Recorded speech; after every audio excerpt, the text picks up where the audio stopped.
하루를 살아가는 아침 묵상. 오늘은 4월 3일입니다.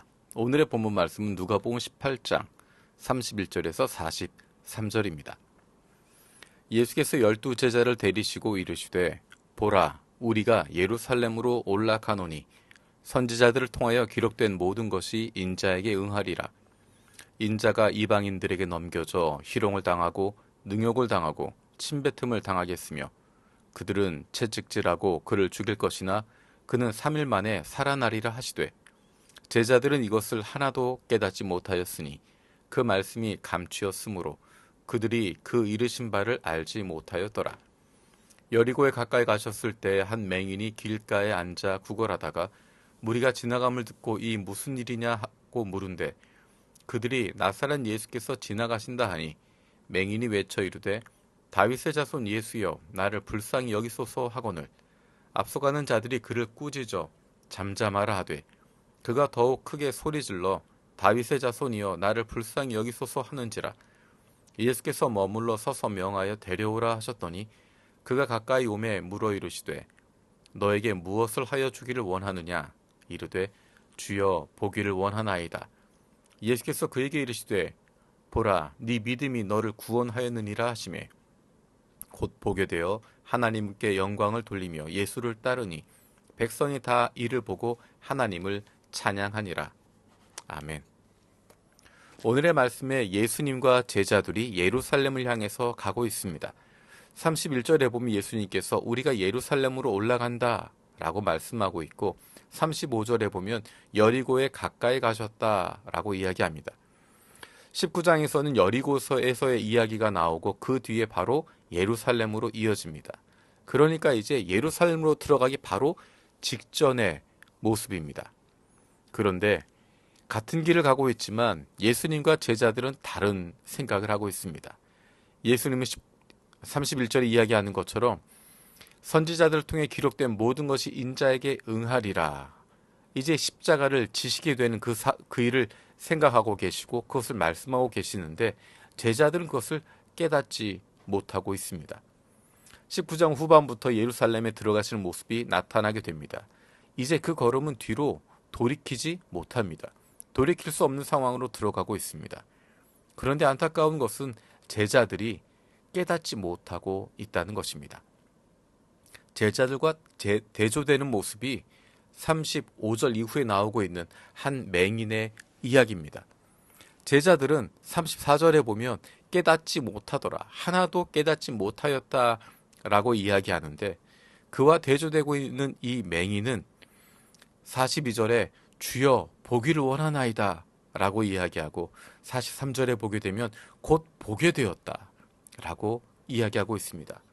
놀라운 것은 예수님께서 그를 향해서 하신 칭찬입니다. 42절에 네 믿음이 너를 구원하였다 라고 이야기합니다.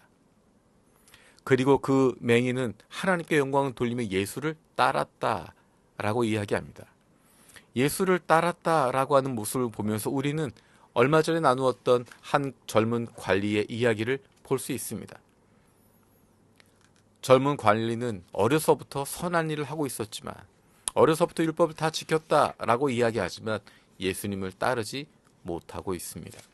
하지만 이 맹인은 예수님을 따라가고 있습니다. 그 가운데 어떤 일이 있었는가? 그의 믿음이 구원하였다라는 것입니다. 제자들의 기준에서 보면 그 맹인은 자신들보다 훨씬 못한 사람입니다.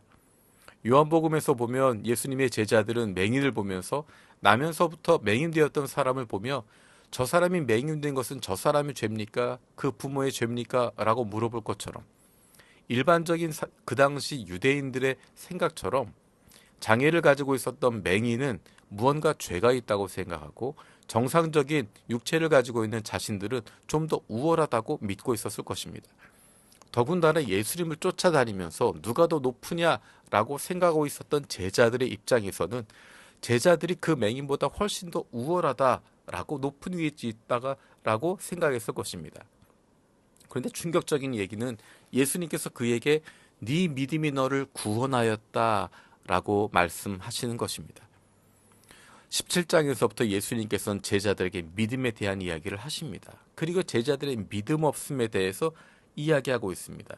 그런데 이 맹인에게는 어쩌면 제자들이 보기엔 나보다 더 떨어지는, 나보다 더 못한, 나보다 더 천한, 나보다 더 아래에 있는 사람이라고 생각했는데 그의 믿음을 칭찬하고 있습니다.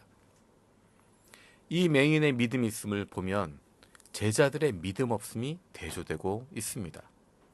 이 맹인은 어떻게 믿음이 있는 사람이 될 수 있었을까? 그리고 어떻게 그는 예수를 따를 수 있었을까? 그가 귀 기울였던 것은 나사렛 자손 예수였습니다. 그에게 집중하고 있습니다. 그에게 포커스를 두고 있습니다. 어디에 포커스를 두고 있느냐? 거기에서 믿음이 나오게 됩니다. 제자들의 포커스는 누가 더 높으냐라는 것이었습니다. 그들의 포커스는 예수님이 아닙니다. 하지만 그 맹인의 포커스는 예수님에게 있었습니다. 우리가 예수님 주변에 있다고 이야기하고 예수님을 사랑한다고 이야기하지만 우리의 포커스가 어디에 있는지를 다시 한번 돌아볼 필요가 있습니다. 지금까지 잘해왔다고 생각하지만, 지금까지 좋은 믿음을 가졌다라고 생각하지만 우리의 포커스를 잃어버리게 되는 순간 우리는 주님이 원하시는 길이 아니라 내 마음에 따르는 길을 가게 됩니다. 그리고 나도 모르는 사이에 내 믿음이 사라진 것을 발견하게 될 것입니다. 어쩌면 내 믿음이 사라진 것조차 깨닫지 못할 수도 있습니다. 사순절 기간은 우리의 믿음의 초점을 다시 한번 확인하는 것입니다. 지금까지 믿음을 가져왔지만, 지금까지 잘해왔지만 정말 내가 주님에게 포커스를 맞추고 있는지, 아니면 그동안 해왔던 일에 포커스를 맞추고 있는지, 나를 향한 칭찬에 포커스를 맞추고 있는지, 하나님이 원하시는 그 일에 포커스를 맞추고 있는지, 아니면 내가 계획하고 있는 일에, 내가 원하는 일에 포커스를 맞추고 있는지 다시 한번 확인하는 것입니다. 이제 사순절이 얼마 남지 않았습니다.